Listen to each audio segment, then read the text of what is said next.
Security cameras are not a new thing. They existed long before models like Dropcam emerged on the scene.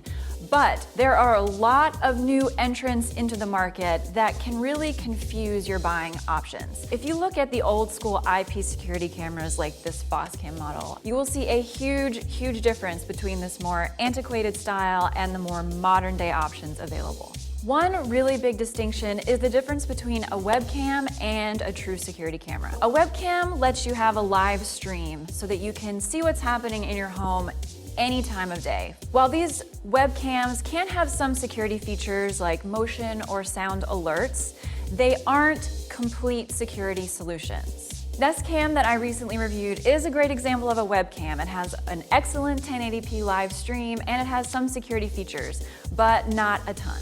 Other models like Piper NV and Homeboy have built-in sirens. They have customizable alerts so you have more control over when and how you receive your notifications.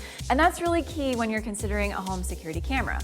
You want to approximate real time so that if you're at your office or away on vacation, you know that something is happening at your house, basically the moment it happens.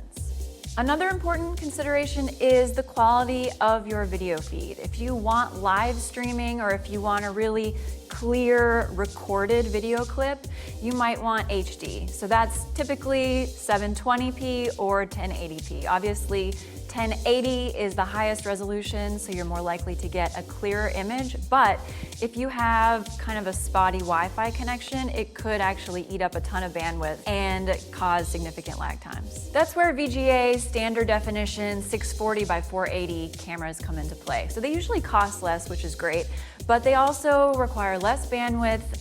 The downside is that the video quality isn't as clear, but if you're really just looking to capture a general image or video stream of what's happening, they can be a really good option. Something else worth considering is where you want to install your security camera. Most options come with a stand, so you can literally just stick them onto a surface for the most pain-free installation possible. This model actually also has a magnetic base, so you could snap it onto a fridge or a filing cabinet or any other magnetic surface. And while most models do need a power adapter to function properly, a lot of newer options are battery powered, so you can take them anywhere in your home for a more flexible installation. Models like the Netgear Arlo and FLIR FX are even rated for indoor or outdoor use, so you have even more options when you're considering where to install them. Another important thing to keep in mind is whether you want to use a cloud subscription service to store your footage, which usually costs an extra monthly fee, or if you want to store things locally on a micro SD card.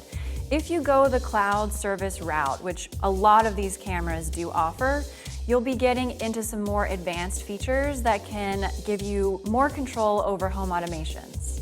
One of these new features that is sort of just emerging on the scene is facial recognition. We've been talking about it for a long time, but we've observed it now in 2 cameras, so it's kind of on its way, although some of the technology isn't quite refined yet. Some other exciting things are third-party integrations or even integrations within the same brand. So Nest Cam, for example, can work with Nest Learning Thermostat. Homeboy and the free Manything app even have if channels, so you can do more complicated integrations with third-party devices. I have a very in-depth buying guide on CNET.com that will help you get into more of the nitty-gritty and decide exactly what security camera is right for your needs. Thanks for watching. I'm Megan Woolerton for CNET Appliances.